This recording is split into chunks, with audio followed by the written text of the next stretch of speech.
The shadows of storm and night, the mysteries of life and light, from unearthly peculiarities, celestial and divine, to apparitions and transcendental signs. You're listening to the Spirit Podcast. Hi, friends, and welcome to The Spirit. I'm Beck. And I'm Steph. Hey, Steph. Hi, Beck. Steph, if I said today's show is about breathless beauties, what would you think that means? I don't know, a model that can't breathe. Haunted dolls. Haunted dolls. And since we're talking about haunted dolls today, we have a special guest. Our guest today is the creator of Breathless Beauties. I think the name is very fitting. She has been hunting down dolls for the last couple years and reimagining them into horror icons and whatever else comes into her mind. Her dolls are quite unique. She truly brings the soulless to life. And she's also an old friend of ours. Please welcome Michelle Appollonia. Hi, Michelle. Hi, guys. How are you today? Thanks for having me. We're doing well. Thank you. We're doing good. Thanks for coming on our show. Steph and I have looked at your creations, and I have to say, though I don't have a fear of dolls, it's still spiders. Your dolls have me kind of teetering on the edge. Well, I'm going to say thank you because I consider that a compliment for sure. Let's start with, where can people find your work? Actually, I have an Etsy page. So that is going to be Breathless Beauties US. I have an Instagram, and that's under Breathless Beauties. It's going to be 3 S's and then 2 S's. And then I have a Facebook page as well, because I'm just everywhere I can be at this point. We can link all that down in the description box for our listeners. You guys have to check these dolls out. They're amazing, even if you just flip through the photos. Do you do custom orders? I do. Actually, I enjoy doing them very much. Just trying to get what someone wants and create it. It's a challenge sometimes, but it's also so much fun. And I love the reaction from the people. Like in the wall of my studio, I actually have a wall that I have kind of dedicated to customers with their beauties that I put up as I get the pictures back. What inspired you to create these dolls? Tell us the origin story. Well, I mean, dolls always kind of make people feel a little uneasy. And I'm not sure why. I mean, some of my dolls as a kid were like so creepy. Who knew I'd be cuddling with it? Looking back, it's like, oh, what was that? And it's like cringe. But honestly, there was a Halloween party we were having a few years ago, and like each room on the first floor of their house, I decorate in a theme of some sort. And I wanted to take what is now my studio that was the guest room and turn it into a haunted nursery. So I just kind of casually went out, and I was just looking for a couple of dolls I could kind of mangle, mutate, turn into something that was a little uneasy for people to look at beyond it being a doll itself. Some of them are really creepy without doing a thing, and some I haven't touched at all because it's like there's really not a reason to, but I do enjoy getting my hands dirty and making things ooze and, you know, scars and you name it. Like, I have some that are not as scary, but I don't ever want to say they're family friendly because I think some people might be a little unnerved with things like rats hanging out of a doll's mouth or an eyeball in a hand. So, right. Dolls are already creepy to me. So just the added stuff is like, whoa, you know, like I do not like dolls at all. Oh, she's scared of the dolls. I'm sorry, Steph. I'm so sorry. It's weird. I liked them growing up, and I liked action figures. I liked all that, but it was my last doll that I had. I was telling Becky, it basically just tipped over on its own on my dresser. It was a homemade doll during the Cabbage Patch years, you know. Oh, I had a couple.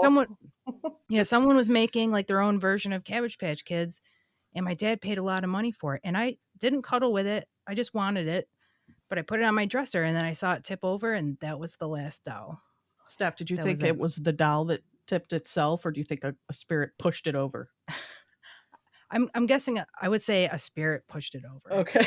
I don't think it was possessed. It never moved after. I don't know what I did with it either. Like, did I just throw it in the garbage? Burned it. And I think that was before Chucky ever came out. I never saw a haunted doll movie to really freak me out. Mm. Except maybe one of those Twilight Zone things, but Oh, What is talking your Tina, yeah. yeah. talking Tina? Yeah. Yeah. Absolutely. Michelle, what is your clientele like? A lot of paranormal investigators, they like to use dolls for their investigations, but what kind of people are buying these things? I mean, there are so many of us that just have Halloween at heart 24/7, 365 days a year. And I find that they're my biggest pull. I have partnered with a couple of paranormal sites to do a giveaway with them for them. Like they'll advertise my shop and I give them a doll for them to do a giveaway with. So it's like we all win with that promotion, is the way I see it, because it is about getting out there, being recognized, and just I want people to like see it and vibe and be like, oh, this is fabulous, even if it's not their thing. It's a lot of spooky people. And there was this gentleman in Texas. He is a scare character at a haunt there. He asked if I could recreate his character in doll form. And I was like, absolutely, let me give this a whirl. This was last year, and he still actually pushes for people to come my way if they want their own doll of him. Because he loves his little Hatchet the Clown doll. And I think that's fabulous. Do you make them from scratch, or are you finding one, you like search for one that's maybe old or new, and then you just kind of, you alter it in some way? Oh yeah, I find dolls that are already in a state, be it new or gently loved kind of thing, and even a couple that have been a little rough around the edges, and I use them as my canvas. So all of the grunge and gore that goes into them, a lot of times I will fabricate the clothes because I'm not a seamstress, so that gets interesting. Like when I search for clothes or even dolls, if I have something in mind, it really is helpful about who I'm grabbing and bringing home with me. Have you ever had a doll give you an uneasy feeling? Not that I've brought back to my home. But you've gone up to it and gone, nah.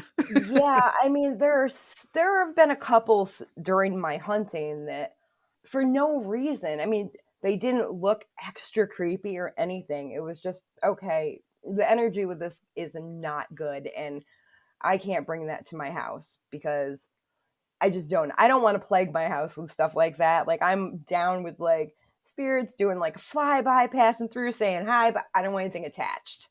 That to me is kind of strange. This is a doll that looks normal, like a normal doll, right? So, but it's giving you a weird vibe, and I'm like, where is that coming from?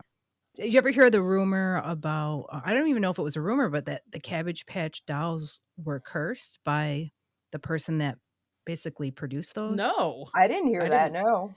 Well, you know how everyone was in the craze to get them? Like you'd see huge mobs on the TV of people fighting over them.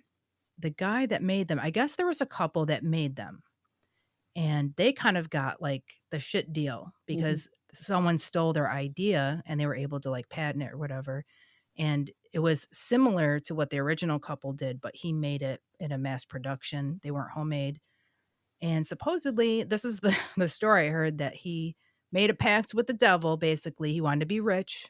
So the dolls are essentially cursed from that. But when you look at all the weird chaos that it caused, like the craze over those dolls. True, that is weird. That is. I will say I have not a single Cabbage Patch in my collection. I will not lie. I think they're a little odd shaped in the head anyway. I had one when I was They're little. weird. They are. Yeah. I'm pretty sure I had a haunted Furby when they were the craze. Oh, Wow. I hated those things. It was Wow. awful. And it kept chattering, and it was like, I put it on top of the refrigerator, I turned it around, I turned it off, I put a bag over it, it would still just make noise. I'm like, this is ridiculous.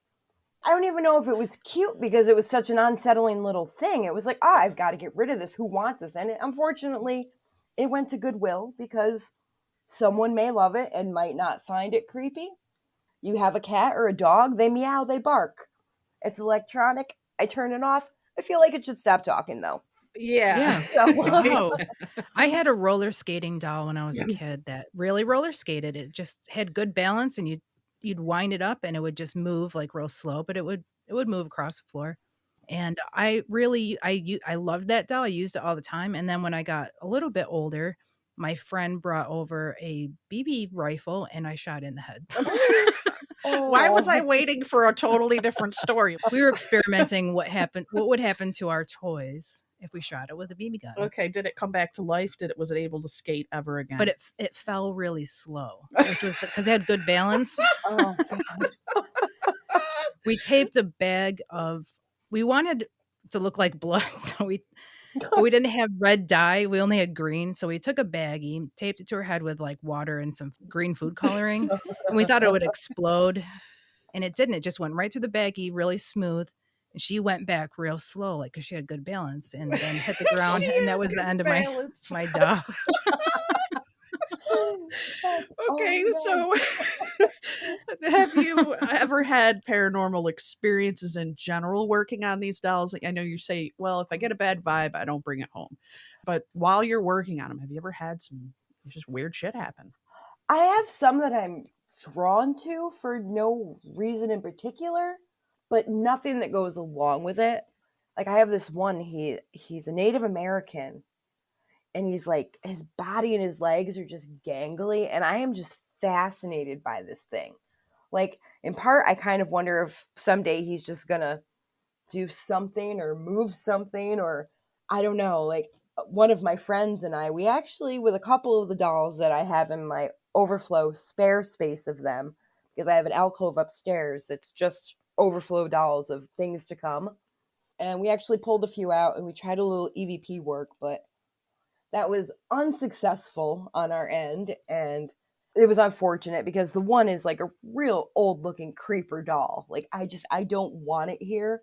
But we took them out to the garage because I'm like, okay, if I'm going to awaken something, I can't do it in my house. Like, again, Right. my husband will have my head. Like, I will become a breathless beauty if something happens like that. There was so much ambient noise, and we thought it was really quiet, but just all of the trees and the birds, like on the playback, everything was so amplified. I'm like, nope, we did this very badly. So, like a nature spirit, a native nature spirit. Now you're really horror themed. You must be a horror fan. I am. My studio used to be this quaint little Beauty and the Beast guest room with these pale, pale purple walls.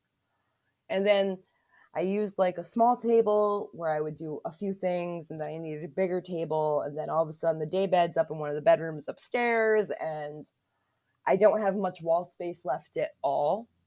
It's just Are they filled with dolls? Well, I've got dolls all over the place. I have artwork all over the place. I very recently just won a contest on Instagram from an artist named Andy Martinez. AndyMartinez.com is his site where he does these beautiful pieces. And it was, hey, you're randomly picked and I'm going to do an oil painting for you. I'm like, oh, that's fabulous. Thank you. And I thought it'd be something where he chose, but he actually allowed me to pick. And I'm like, ooh. So I gave him like 3 different dolls that he could choose from. And he actually picked one. And it was just before my birthday, I received the oil painting. And it's a picture of one of the Breathless Beauties. And it's just amazing to have her commemorated up there. So I love that. Yeah, that must feel so good. That's very cool. Yeah. I mean, I find that the horror community is very supportive of one another. It's strange because you kind of, when you think creepy horror like people, you kind of just get this vibe like they're just going to be like jerks or metalheads or just like all about Weirdos. themselves. Exactly. Yeah. And I mean, they're really not. Like they're so engaged and they're so passionate about the genre itself. And I mean, the reception I get from these dolls is just crazy because I mean, I do a lot of horror icons that are recognizable, and just the feedback is so much fun. I'm working on the 13 Ghosts, if you've seen the movie. Yeah, I love that movie. Me too. It's like a great movie, and I think it's completely underrated. I think people forget about it. But I did The Great Child and the Dire Mother. And I posted that on Instagram, just tagging like 13 Ghosts, Great Child, etc. And the actor that actually played the Great Child commented, and he was like, I've never looked so good. And I mean, Wow. fangirling out. I mean, that was just so cool that he took like seconds out of his day to put that. I was like, that's cool. So yeah, I mean, I think we all just kind of come together. We have a certain kind of vision of what is aesthetic to us. And I mean, I love to have people in my studio. I want them to like come in and not know where to look, because there's always something to look at and something new each time. And some of it's because I'm always putting new things up and out, but you should come over and you should take a look, bring some holy water, like whatever you need to do, you know. I forgot to tell you, Steph, she did invite us over That to would be check out the cool. studio and look around. And do you have a favorite doll that you've worked on? I have a couple that I absolutely love. I have this, it was an American Girl doll, and I've always liked zombie related things. And I call her Dr. Oozer. And just the layers of things like stucco and latex and pastels and just paint over her. And she looks so good. It's like part of me is like, why hasn't she sold? But another part of me is like, I'm so glad she's still here, because she's fabulous to me. And another one of my favorites is actually, she's the image of the very first walker you saw in the very first episode of The Walking Dead, that little girl with like those bunny slippers. She reminded me of her when I saw her, and I'm like, she's got to be a zombie. And one of my friends with me, she's like, oh my gosh, yes, it's just like her. So she's the one that I had painted. She's the one that he went with for me. So that's kind of fabulous. I do play with my friend Dr. Ghoul, who is in Half Moon Bay, California. And he's on Instagram as well, the Dr. Ghoul Show 1710. And he actually commissions me to do dolls for him to run contests for his followers. That's so cool. That's really cool. That is a lot of fun. Like, he's like, Michelle, can you do this? And it's like, I can try. And I'm always super excited because, I mean, he's like 70 and he loves this stuff. He's got like this vintage kind of horror / humor thing about him. And, he's got like the veins all over his face. And if you just have a minute, you should really check him out, because he is a lot of fun. And, there is a contest coming up. Doll I'm working on for this one is drying as we speak. Check him out. You could win her. She's not haunted.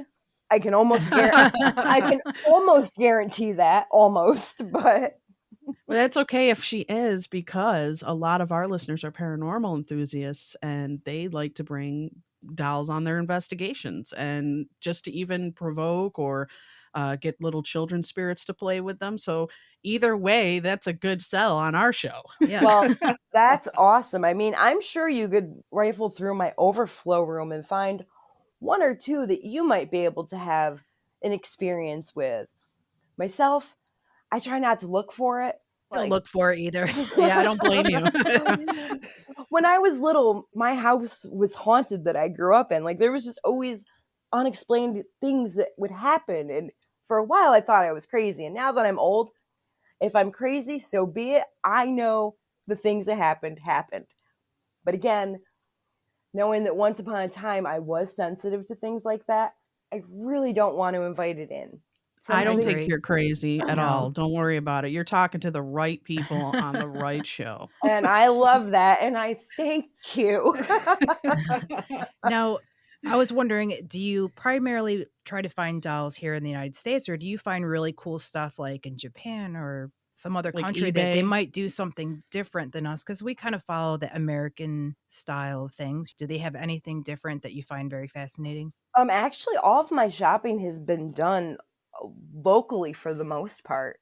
And you'd be amazed what you can find at like thrift stores and Goodwill, even on Marketplace on Facebook. I mean, I've got these 3, well, they're geishas, but I consider them Japanese ghosts after I like remade their faces, because I repainted them because they're gorgeous anyway.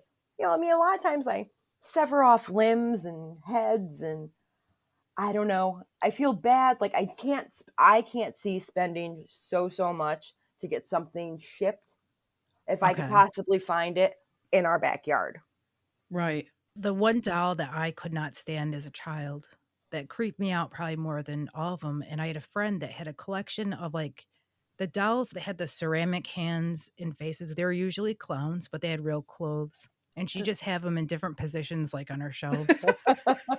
And I could not stand them. Was it because they were clowns, or I 'cause- think it's the clown and the fact that they're a doll at the same time. They looked a little bit kind of like lifelike in a way, like their bodies and everything seemed like a smaller version of a human.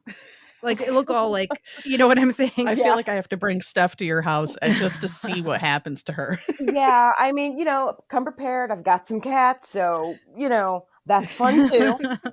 A couple of them like to help I'll bring me. my Benadryl. Thank you. I always warn people if they have allergies, I'll shut the door behind them. But Kitty's fur is everywhere. But I would definitely love to have you both over. It's not a giant space because it is just right out of the house. But I mean, there really is something for everybody, I think. I think so. I saw your Manson doll. Yes. Just drew me right to him. I was like, that is amazing. Yeah. He looks Wow. just like Manson. And Wow. she was just like a My Life girl to begin with. Like I have before and after pictures of this doll. And I love Clay. Clay is like one of my best friends in the studio because you can really transform or just create depth of a doll that you're looking at that just is your regular porcelain or vinyl doll. Like I've done 3 or 4 of the nun dolls, Sister Valak. And every time I post, like I still have one in my studio that I haven't posted in my Etsy shop because every time I post her, she's gone like instantly. And because it's just my own 2 hands doing this, even though it's like this is not my first one, but it is the same character, they never look alike. So that's kind of interesting. Like you get 2 of the same exact dolls and they will not be exactly the same. How many are you producing a year? I don't know offhand. I mean, there are some weeks I'll start 3 or 4 different ones during a week. And depending on what's entailed with their creation, like if it's like thick clay, it's going to take longer to dry before I can even go into it with paint to detail it. But then there are other ones, it's a really simple paint job, and that only takes me a while. So I mean, I'm going to say on average, just to keep it light, I'll say I do 2 to 3 a week. Oh, wow. Yeah. I mean, I do. That's a lot. Yeah. I mean, I have about 70, I think, at home right now. I think I have like 70 that are done. It could be more. I built a quote unquote Annabelle, and I created this case that she's in. The movie version Annabelle or the original, like the Raggedy Ann or Raggedy? What's I think she was a Ann? Raggedy Ann. I doll. did- Raggedy Ann or Andy? Yeah. I did a Raggedy Ann. Oh, wow. And she's got like this, because I found her at Goodwill, and she actually had this little gold cross pin that just wouldn't stay the right way. So I let it hang out on her upside down. And I'm like, you know what? You do you, because, I'm putting you in here. So, don't be mad at me. Are you talking to your dolls while you're making them? Sometimes I thank them. Sometimes I apologize because I do feel bad. You're putting life into them. You're giving them their. Yes, that's what she does. She puts the soul into the soulless.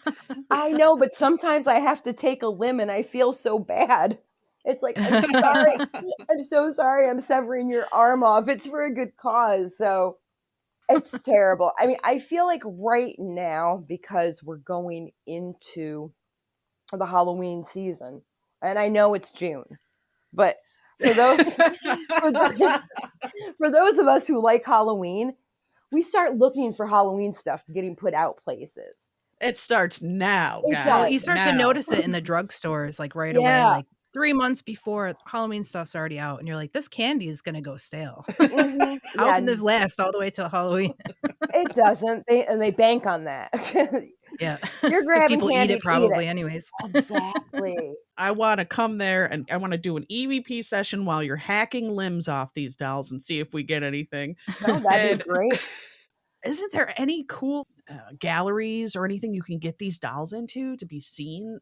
There's a local artist. His name is Brian Butler. And a few years ago, and I just had a couple at the time, like maybe a dozen, he was having an art show, and he asked me if I wanted to partake and like have a spot there. I'm like, seriously? I'm like, how cool is that? So I did have some at his show, actually on 2 different occasions. And I just spoke with this wonderful, just beautiful human. Her name is Penny. and she's a tattoo artist at King's Head Tattoo. And she said that I could put some dolls in there to have customers of hers potentially buy, because a friend of mine brought business cards and a portfolio type book of mine down to show her, to ask her if I could potentially just leave some cards there. And she was jazzed about it, like instantly. So I'm always looking for somewhere that might let me put the cards or display a doll or two, just because I'd like to get them seen. I mean, as much as I do love to be surrounded by them, sooner or later, I do want each of them to find their forever home. I mean, it's like a kitten or a puppy for me. You know, like, just find a home. Somebody's going to love you. And there are people that are into dolls. I mean, like Steph said, there's the lady that had all the clowns. Everyone has their thing. Personally, I don't know if I could sleep in a room surrounded by dolls. Not that I have the big fear, but I think I might feel like I'm being watched. You definitely But can get that. But I normally have a cat watching me, so it's actually somebody's really watching me. right. Like, I don't put it on the dolls. It's like, I know it's a cat. I know. When did you start this? Oh, it was Couple of just, years ago. yeah, it was just a couple of years ago. A couple years ago. Okay. It was like 3 years Wow. ago. I did my first couple for a Halloween party. And then from there, it that's right. kind of took off on its own. I left my full-time job. I was a manager at a Michael's, and I just had some stuff going on that was like, you know, physical issues, and I had like a child that was having issues. My plate was pretty full, and something had to give. So I was like, you know what? Corporate America can wait. Like, this is my family. This is my home. This is my, like, you know, tendonitis that I can't move my arm with. Like, I have to relax. I've got to kind of reset everything. And my husband has been so supportive in this endeavor. Like, I cannot tell you how wonderful Peter is, because I have a feeling most partners would be like, you're crazy. And Right. he knows Well, I'm crazy, but he's also my biggest cheerleader. Will you drive me to like Guam because I want to pick up a doll? Are you serious? Well, do you want me to go there all by myself? I'm a girl. Grumble, grumble, grumble. And, you know, he'll take me to somewhere I wouldn't normally drive because, you know, I don't necessarily like to drive further than I have to. But sometimes you just have to go get that one, you know? is making the dolls the first time you were doing something Artistic, like creative. artistic, or did you have it before, put it on hold, and then it came out with the dolls? Well, I mean, believe it or not, I was always at the craft store. And finally, it was like, I'm always here. I'm always shopping. I should just work here. Because then I could just get all my supplies while I'm there, and it wouldn't be an extra trip. I'm much more of a crafter for holidays or for gifts, but I've always had like a crafty kind of creative vibe to me. So again, this just kind of took on a life of its own, which I really appreciate what it's turned into. Being a small business is very hard. Being a small business with this being like A what it is. niche type of product. Yeah. Yeah, especially with the pandemic, and like people were cautious with their money because where is it coming from? So I feel like this past year it's been a little slow, but that's okay. It takes 5 years for a business to fail or succeed. So I'm 2 years in, so I figure 3 more years, I mean, it's going to make me or break me. And if not, I'm going to have a lot of dolls around me forever. And ever. Well, I commend you, firstly, for pursuing a passion that you have and a creativeness that obviously is a blessing that has been given to you. We like to support small businesses on our program. We like to support local artists. We like to support people that sell online as well, because it's hard to do it locally. So that reach is nice. So hopefully our audience around the world will come in and take a look at, I mean, just take a look at these dolls, guys. You have to at least go through these pictures. They're amazing, especially if you're into dolls, or if you're a paranormal team and you're looking for a really cool doll as a trigger object. I highly recommend Michelle. As soon as I saw it, it was like one of those things where I said, Steph, what should today's show be about? And she says, haunted dolls. Okay. We haven't covered that yet. And then weirdly, I come across a post you had done on Facebook, and I'm thinking, there it is. Oh, I have to have Michelle on the program. I have to have her explain what she does. I just commend you for your work on that. And I I want to give you shameless plugs. and I thank you for that. I appreciate that so much. And while you're plugging it, let me tell you, shipping is free in the US.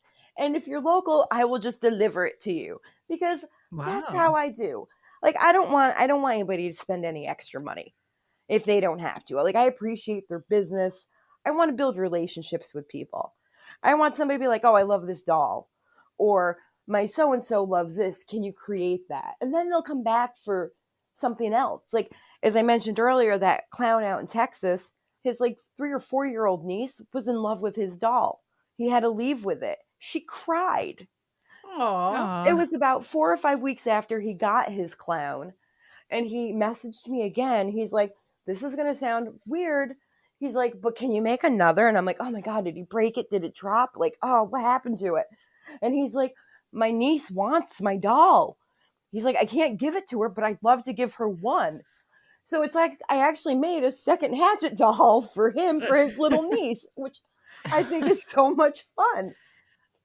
It's so cool. And it's probably less expensive than getting a custom made bobblehead, as far as I'm concerned. So a local artist putting their work into this. And I think that's awesome. Yeah, everyone is unique. I mean, like you said, even the ones that you make that are designed off an original, you know, you make another one, you said, but they're slightly different. Right. Not every single Because they're one's the handmade. same. It's like not a some machine snowflake. pumping them out. Yeah. Yeah, Putting no. your talent into it. So yeah, every single one is unique, and you'll never get anything like that anywhere else in the world. It's amazing. Well, thank you.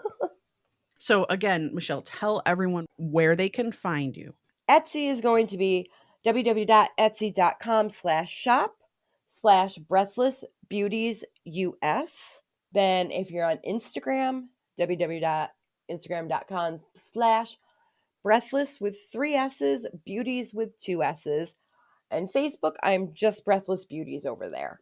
So if they type in Breathless Beauties on any of those platforms, pretty much it should just come up. It should. I mean, you've got to like wiggle a little bit. Like, again, okay, Instagram's completely my fault because I did create one prior to my Instagram that's spelled Breathless Beauties, but I didn't remember. I could not find my login information. So I kind of had to redo it. So that's when I added extra S's. In my Etsy shop, I actually run sales from time to time, be it 15% off or 20% off. And like I said, I don't charge for shipping in the US. And if you're local and you want something, I can usually get it to you the next day. So if you're in Syracuse or close, look me up, hit me up, and we'll talk. If they just reach out to you and explain what they want, what they're looking for, you'll work on that for them as well. Absolutely. I mean, it might not be exactly what they envision because art is subjective and everyone has a different medium they work in. So if they want an exact replica of something, I'm not a machine. I can't do it in the masses like that. It's not going to be that kind of precision. I will have my detail in there to make it my own in a close proximity of what they're looking for, though. And from what I've seen, you do a damn good job. Yeah, they're excellent. Thank you so much. Thank you. You know, I think that every doll deserves a home and every person deserves a doll. And your dolls you find on the shelf at your superstores and your box stores aren't very personalized, where these are good for everybody. And I try to take these breathless beauties and I try to bring the soulless to life. So I do hope that they just find matches in their future. Thank you so much for being a guest today on the show. And I can't wait to get over there with Steph and I take know a you look. better have some Perkins coffee ready for us. Oh, I mean, I can go to Cortland, but They still have one in Cortland? Probably. there's still one in Cortland and there's still a Friendlies over there too. So Wow. Wow. if you don't mind, I know that you said you wanted to drop links in to reach me, but even my friend Dr. Ghoul, because you can find my dolls given away with him from time to time, I'd love to add that in there too. Of course. I'd like to get him some recognition. And again, people could potentially get their hands on a free doll if they enter his contest. So why not? And he's great with horror and humor combined, like I said. So Well, thank you so much, Michelle. thank you.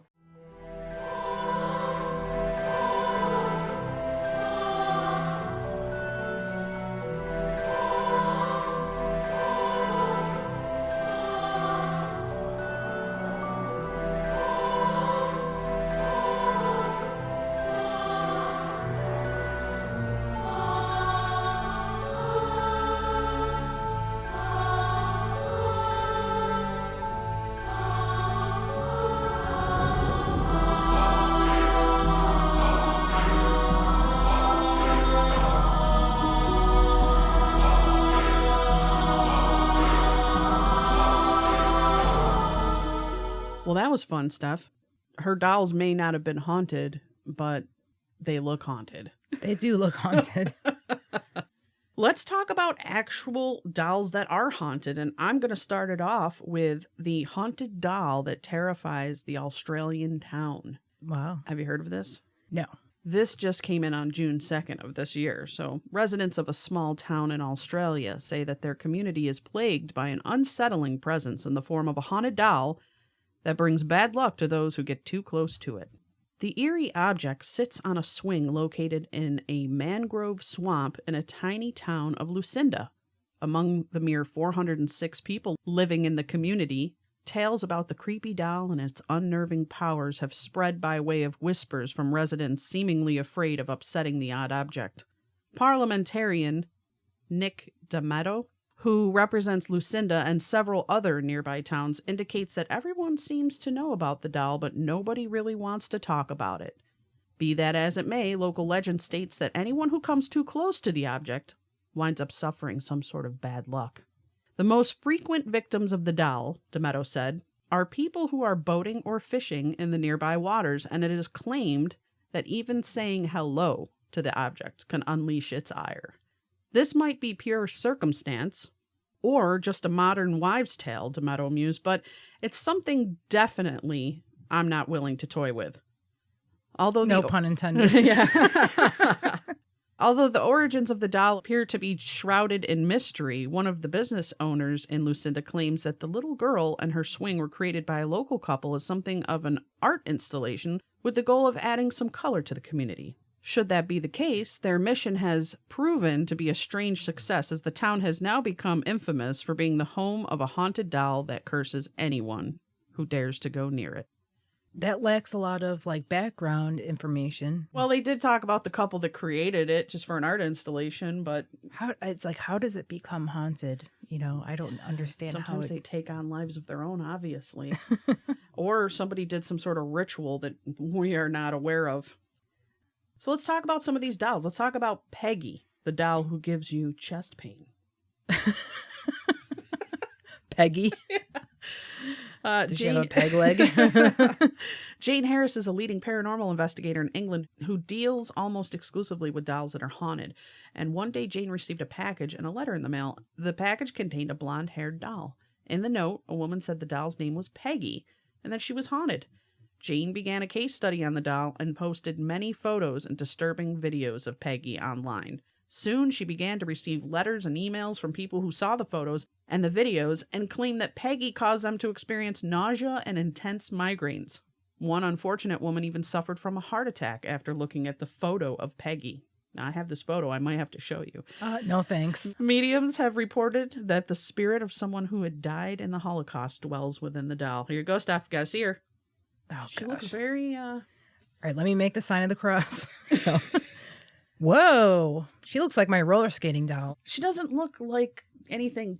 Are you feeling chest pain, Steph? No. Are you okay? No, wait. That looks like a very ordinary doll. Looks like a store-bought doll. It looks just like my roller skating doll. I killed mine off anyways. Yeah. I'm sure you'd kill Peggy off as well. The Janesville doll. During the 1970s, a man lived by himself in Janesville, Minnesota. There was a small square window in the attic that faced the street. Nothing comes good from those small square attic windows. In 1976, the man took a porcelain doll and placed it in the window. Why are you doing that, man? You're just trying to get people going. Well, children noticed the doll in the attic window and became very weary of it, claiming its expression would change. Over time, the entire town of Janesville believed the doll to be haunted. Some theorized that the man once had a daughter who he murdered. Afterward, he deeply regretted his decision and placed the doll in the window as a memorial to her. Folks believed her spirit had transferred itself into the doll. Nobody is quite sure why the doll was placed by the window on that fateful day, which further lends to creepy stories and legends. The truth behind the doll and its paranormal abilities may never be known. Mandy the Crying Doll. In 1991, the Quesnel and District Museum received an anonymous donation in the form of an antiquated baby doll. The donor informed them that she could no longer endure hearing the doll cry in the middle of the night. Puzzled, the museum curators included the doll in one of their exhibits, against the local psychic's advice. Soon, visitors began to claim they heard disembodied footsteps in the room where Mandy was kept.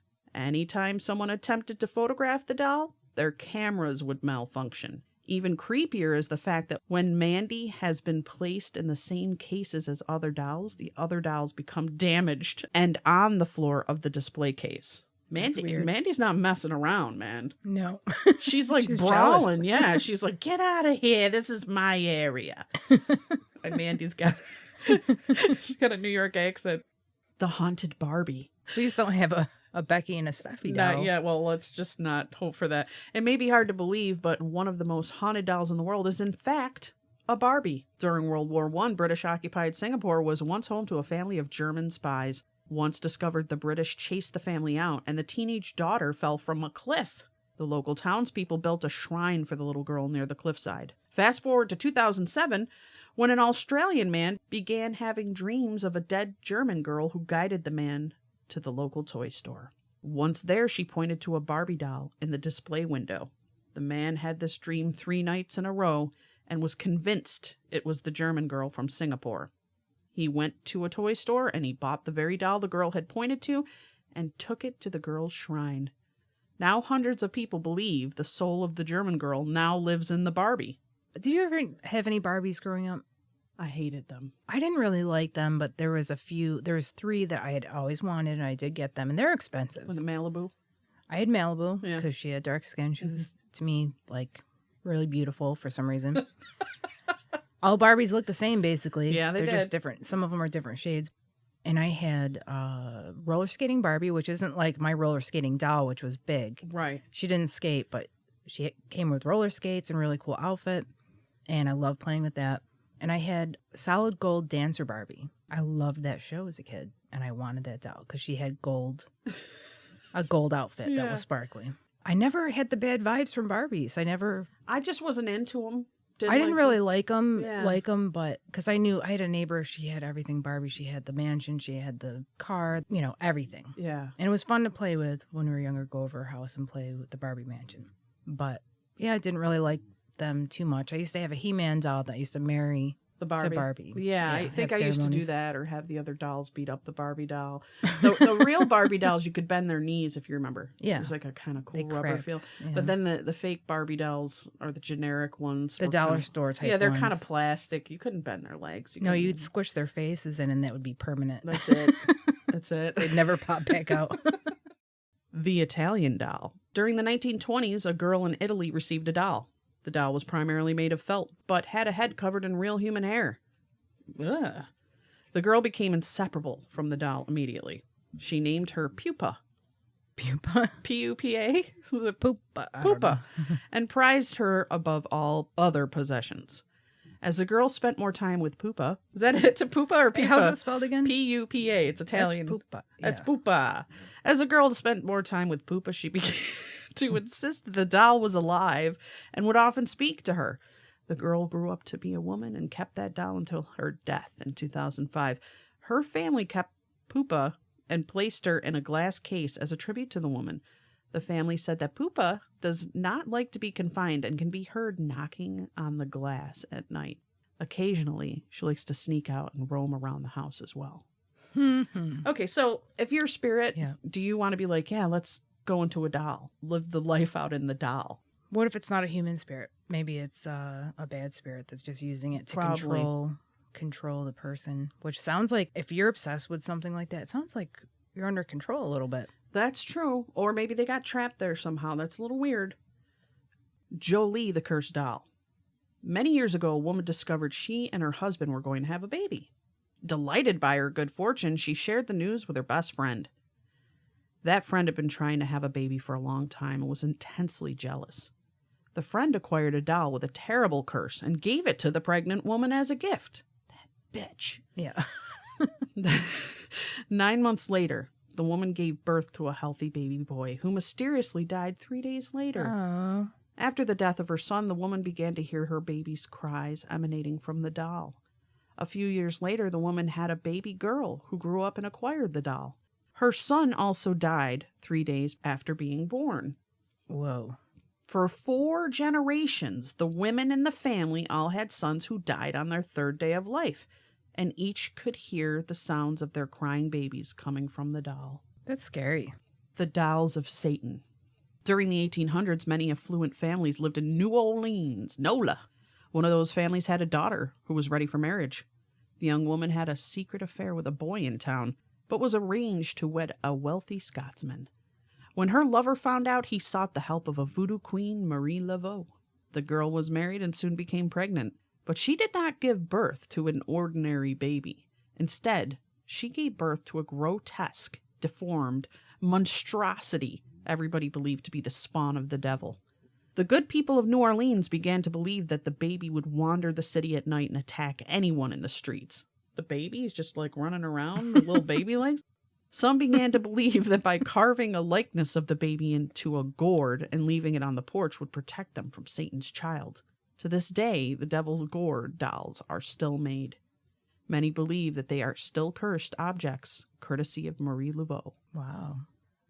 Well, we have to talk a little bit about the real Annabelle doll. Okay. Now, many horror fans know about Annabelle from The Conjuring and the movie that was made about her a few years later, but the story of the real Annabelle doll is quite different. In 1970, a young woman named Donna received a Raggedy Ann doll from her mother, so she looked nothing like the doll you see in the movie. She kept the doll around her apartment. Soon, Donna and her roommate Angie began to notice that the doll would often change position or be in a different room altogether. The girls decided to call a psychic who told them a girl named Annabelle once died in their apartment complex. Saddened by the story, the girls invited Annabelle's spirit to fully transfer itself into the doll. The doll then began to emit a blood-like substance from its hands. It even attempted to strangle one of their friends. Today, Annabelle lives at Ed and Lorraine Warren's Occult Museum. Yeah, I've heard that she's pretty much locked up. A priest has to go over to that museum and occasionally do like a blessing to keep everything at bay, because everything is haunted in that museum. Right. I've had a big curiosity about that place, and I thought I could handle it. And then just recently in my mind, I'm like, nope, I would never go there. I don't think I'd want to expose myself to that. The doll in the abandoned house. There was an abandoned house on the street that Carrie and his friends all believed to be haunted. After Carrie grew up and moved away, he decided to visit his hometown and the abandoned house. Hidden underneath the floorboards, he discovered a historic marionette doll. Those things are creepy, man. Intrigued, Carrie put the doll in his car and began to drive home. During the drive, he heard the doll cry, "Let me out!" Wait, this was an Italian doll? and decided to call it Letta. After Carrie brought Letta home, people would scream and grow extremely uncomfortable in the presence of the doll. They started making appearances on television shows, and one cameraman insisted that the doll turned his head to look at him. Carrie still has Letta and has gone on several Australian television shows with what is now considered one of the most evil dolls in existence. Wow. Wonder what makes him evil, though. I mean, he's like, let me out. I'm not anyone. It's a pizza. I'm a Mario. Oh, man. And Robert the doll. Robert the doll is considered one of the most haunted dolls in the world. In 1904, a boy named Robert Eugene Otto received a doll from the family's maid. Robert, who went by the name Eugene, decided to call the doll Robert. Not long after he got the doll, Eugene told his parents that the doll destroyed his other toys and would knock furniture over during the night. When Eugene became an adult, he moved out of the house and left Robert behind. The house was converted into a bed and breakfast, and the owners said that they heard Robert moving around at night, and he would often laugh to himself. Today, Robert the doll lives at the Fort East Martello Museum. Rumor has it that the staff routinely receives letters of apology written to Robert by those who acted rude around him when they visited the museum. I have a story about this. You didn't see that doll, did you? No, a friend of ours did. She was down in Florida, and she went into the museum, and they explicitly said not to take pictures of this doll. It would piss him off. And she did it. She Doesn't bad things happen to people? When yeah, they do so that? she takes a picture of him. Then she goes out on this beautiful bike ride. And she hits something and goes flying over the handlebars. She just has a slew of bad things happen to her. So she writes her apology letter to Robert the doll, and everything ceased. And I'm sure there was more to the story, and I would love to have her explain that, but... Did you know that the movie Chucky was based off of Robert the doll? I did not. Yes, it is. That makes sense. Have you ever heard of a movie called Finders Keepers? No, I've heard of Jeepers Creepers. Yeah. This came out in 2014. A creepy little doll found by a sweet little girl sounds like a common storyline, but in this horror thriller, possession and obsession seems to fuse, leading to tragic events for a divorced mother and her daughter. After moving into a new house, everything seemed to be adjusting well for the single mother, and her vulnerable daughter finds an unsightly doll under the flooring planks. I think that's the number one place. Like, if I found a doll hidden in the floor Or the attic. yeah, I'm like, goodbye. Yep, see You're ya. going to be burned in Yep. the fireplace.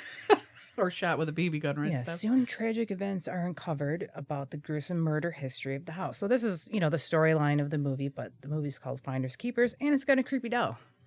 Oh, yeah, It's that is a gross looking. creepy doll. Like, no one would Definitely. make this doll, except maybe our friend from the show might make a doll like that. Right. But yeah, they're weird. And then there's Heidi, a movie called Heidi. And that movie is like found footage horror films, It's like Paranormal Activity. It's Or, kind of yeah, like Blair Witch Project kind of. so it's in that genre Okay, of it's called independent. found footage. Yeah. yeah. Like Paranormal Activity, this movie keeps viewers on high alert with unexplained ghostly occurrences. But Okay. basically, they said it's kind of a low on the IMBD ranking. IMDb. Or did I read that wrong? I think you said IMBD, but it's Oh yeah, DB. IMDb. Sorry about that. It's I read okay. it. I must have a little bit of dyslexia because I saw Well, it that way when I doesn't looked at help it. that I have beagles snoring next to you and farting up a storm in here, and we have trucks and motorcycles and UFOs going by, so I understand. The Puppet Master. Do you remember that movie? I do. I loved that movie. I thought it was liked great. Puppet Master. It was I thought pretty. it It was was a little cool. scary, yeah. Even though I know I could kick the shit out of those little dolls. But anyone who hasn't seen that, it's like a whole bunch of toys, basically, and dolls. Yeah. That Have little knives and they stab you and yeah, stuff. they start going on a killing spree. The Boy. This is creepy. Never heard of this one. I either. did see that one, yes. If I recall, The Boy has Maggie from The Walking Dead in it Hmm. as the actress, and she's taking care of this little doll. Movies about dolls possessed by little children who perished in horrific ways end up being some of the more popular horror films.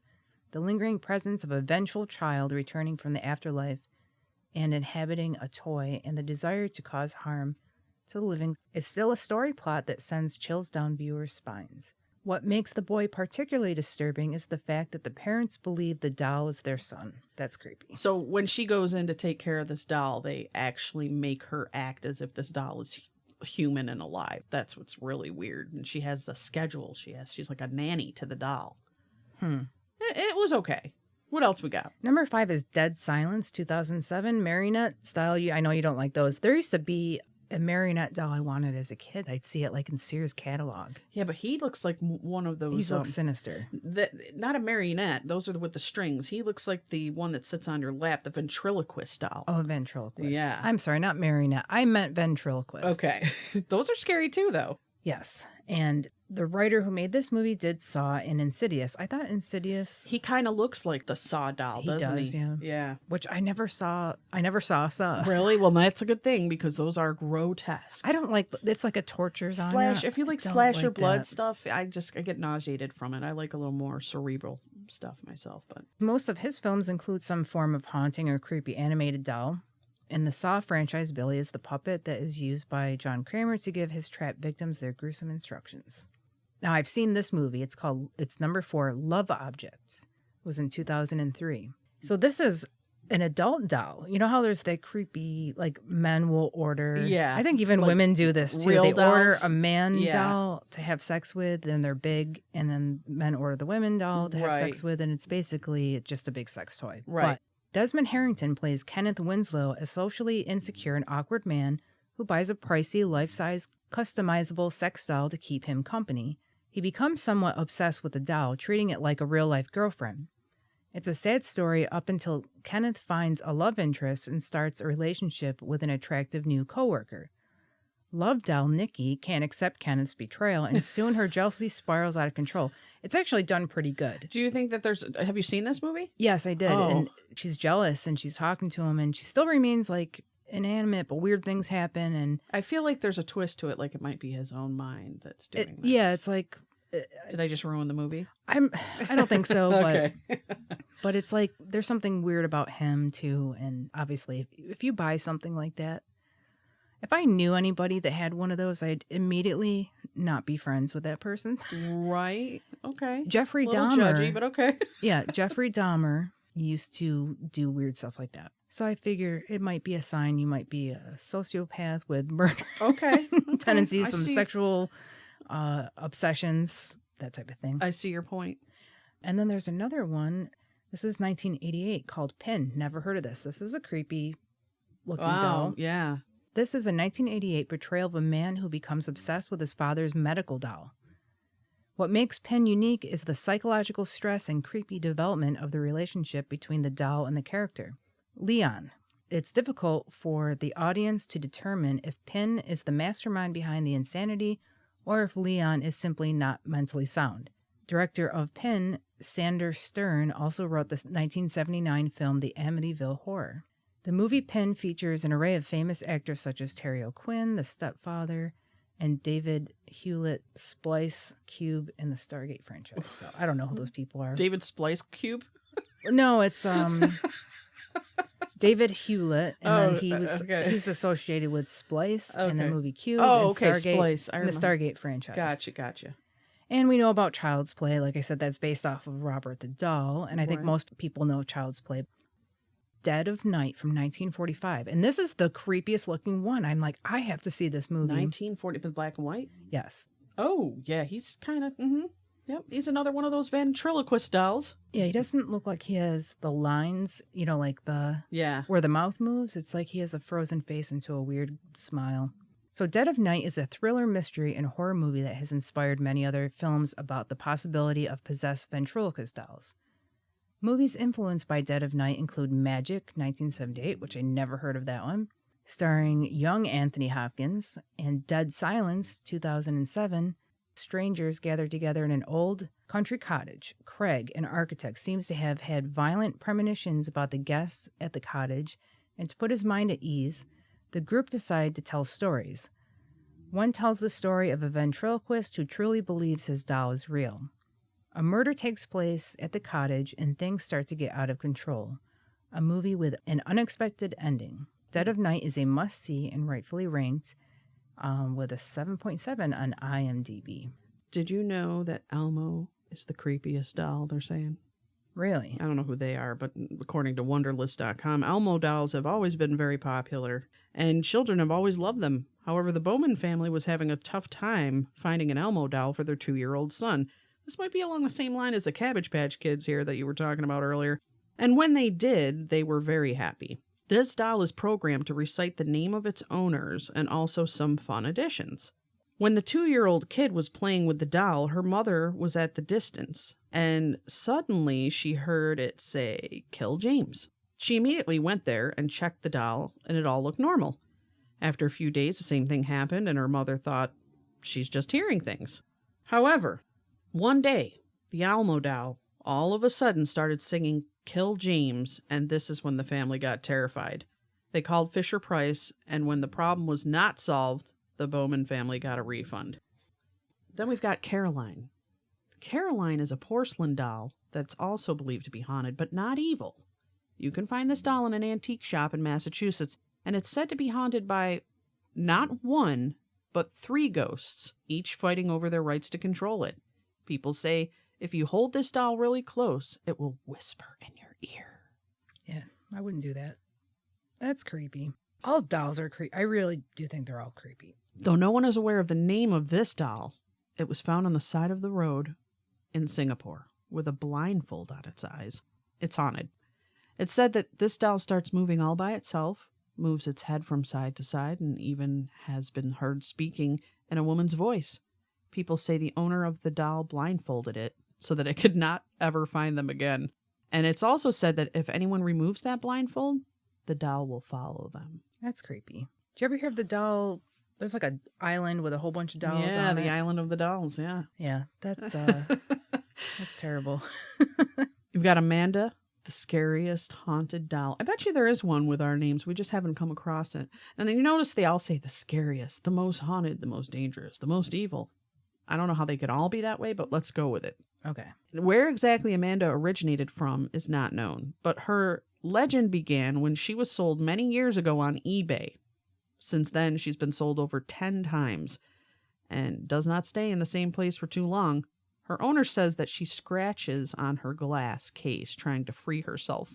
eBay has whole sections for haunted dolls. They do. Yeah. They do. Some owners say that she brings bad luck, and people have also seen her move from one place to another on her own.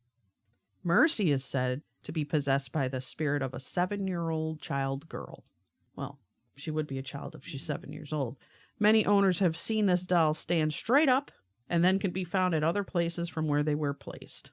Some have said that the television or radio station would suddenly change when the doll was around. Okiku, the haunted Japanese doll. According to a modern Japanese folklore in 1918, real modern, a teenager named Ikichi Suzuki purchased a large doll from Hokkaido for his younger sister, Okiku, who gave the doll her name. When Okiku died, her family came to believe that Okiku's spirit was inhabiting the doll, and the hair on the doll was growing. The doll resides in the temple in Hokkaido, where it's claimed that a priest regularly trims Okiko's still growing hair. Wow. The doll that aged.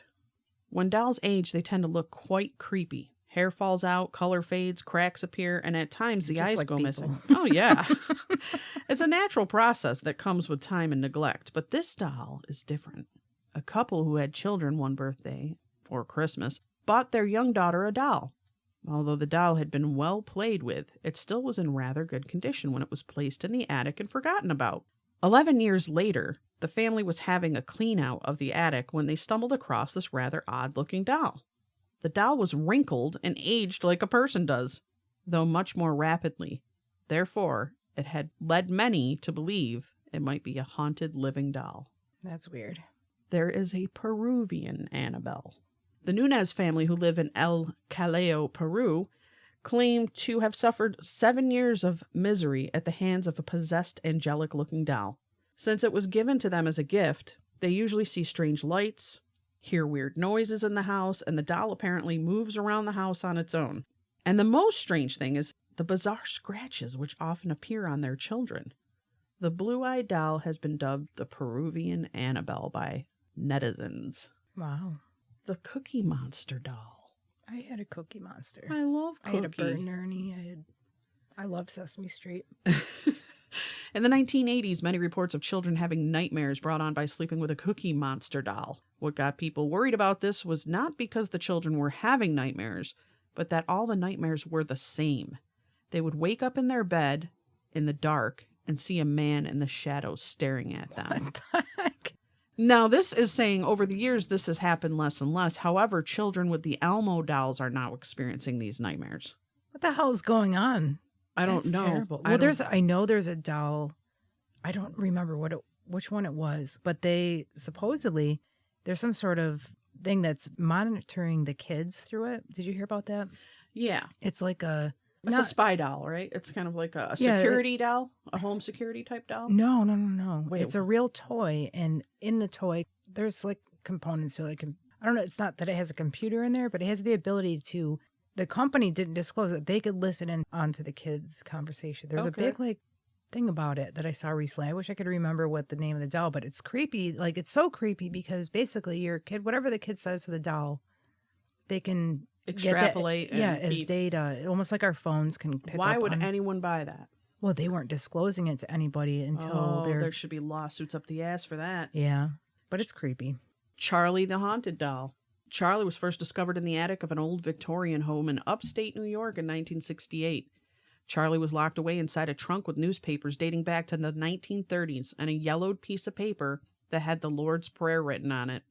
The family placed the figurine on display with their other dolls and toys. Soon, however, Charlie seemed to move on its own, swapping places with the other toys.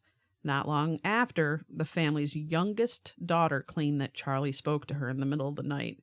Charlie bit my finger. The parents dismissed the claim, chalking it up to their daughter's overactive imagination, but the little girl and her siblings were terrified of Charlie. They refused to go near it. When mysterious scratches appeared on the little girl's body, the family decided to lock Charlie back up in the attic trunk. Charlie now resides at a local artisan, a Beverly, Massachusetts oddity shop just minutes away from Salem. Swing by and say hello. Ruby, the haunted doll. Like a few of the dolls on this list, Ruby could never stay in one place at a time. Its owners often found the doll in different rooms of the house. What's more, picking up Ruby induced feelings of sadness and nausea. According to its former owners, Ruby was passed down from generation to generation. The doll's spookiest origin traced back many years ago to a young family relative who was said to have passed away while clutching the figurine.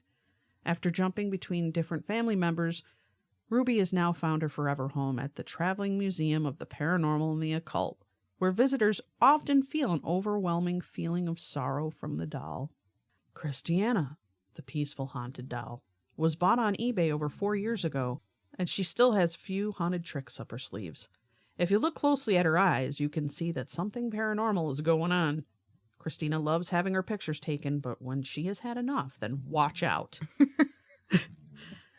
Ma'ams, can you stop snoring, please?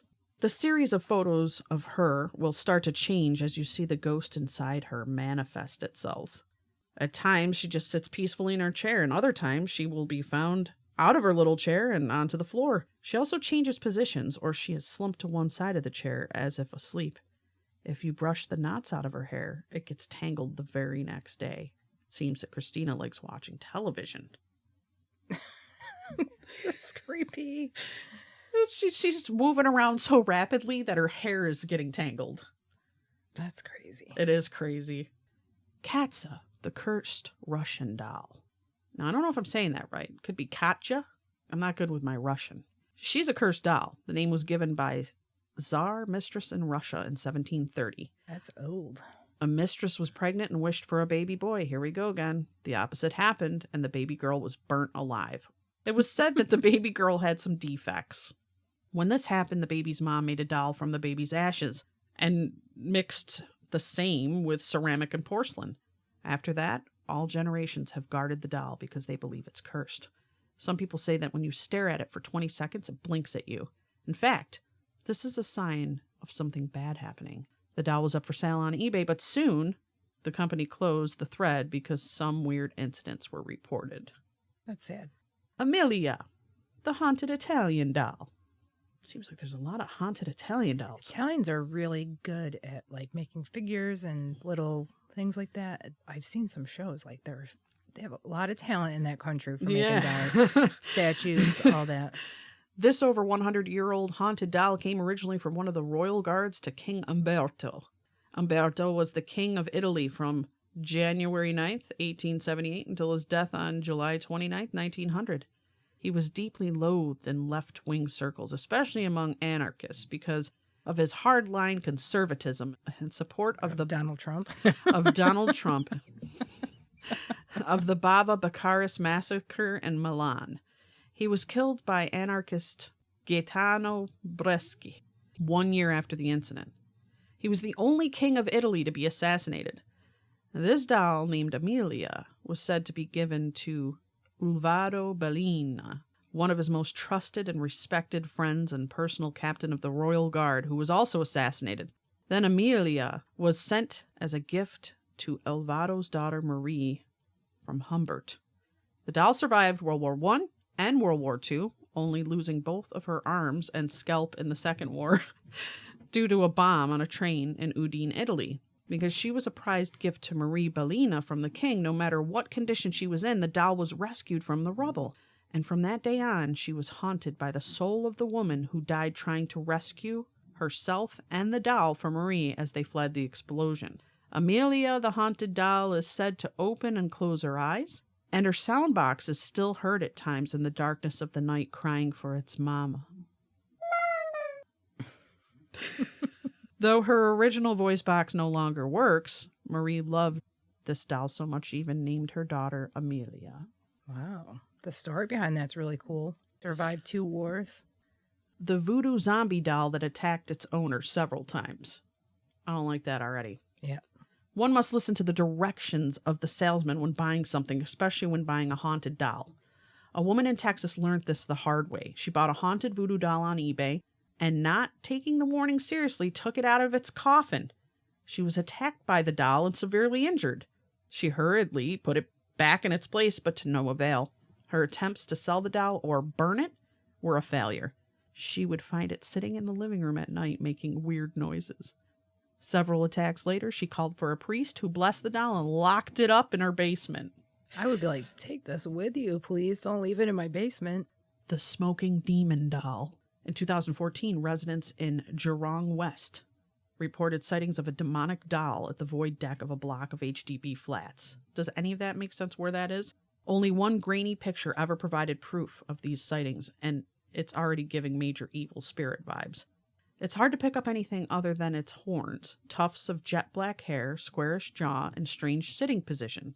People who saw it claimed it was holding a cigarette in its hand. Residents haven't seen it again since that one incident. Maybe it left its spot after a good smoking session. That could explain the vague smile on its face. You spoke about the Doll Island, but just so everyone knows, that is south of Mexico City. And it's a small island that was never meant to be a tourist destination, but through tragedy has become one. Legend has it that a girl was found drowned under mysterious circumstances on that island, and to quell her spirit, thousands of dolls found their way to the island. There are severed limbs, decapitated heads, and blank eyes that just stare at you. The rumor has it that she inhabits the dolls, so it's not odd to see them opening their eyes or moving. It's like the island of misfit toys, but it's the island of dolls. I will never buy a doll. I know I was just given a doll recently by Jason, but it doesn't have the evil vibe. No. But it is in my closet. Oh, okay. Mine's right over on the shelf over there. I don't have... You have Dirty Hippie Nikki. Yeah. And I've got Gothic Gale. Yeah.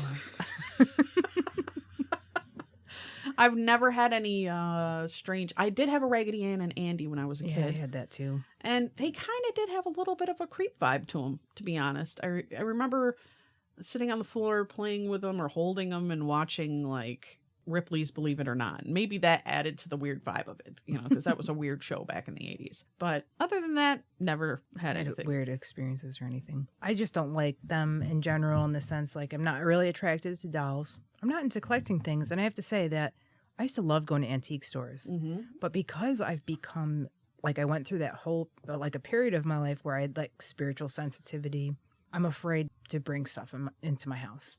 I don't blame you. Yeah. It can be creepy just bringing a chair in at times that you find on the road. You don't know who's attached to that or what's up. Yeah, you don't really know. Even the new stuff we were talking about, the dolls that, like the Cabbage Patch dolls that supposedly had, a curse on it because the guy had sold his soul to make a lot of money. It's a modern item. It's not old. A lot of people think maybe because it's antique, it's got something attached to it. But I think anything can have an attachment to it, even something very benign, you would consider benign. Well, friends, thanks for listening. If you want to get a hold of us, you can reach us at tothespiritpod@gmail.com. Find us on Instagram, Facebook, and Twitter. And remember, if you suddenly start to feel a random pain, don't be alarmed. It's just me testing out your new voodoo doll. Bye. Bye. To the Spirit Podcast. Supernatural Science. I'm ghost. Psychic. Mystic. Spirits. Divine Source. Heaven. The dead. It's magic.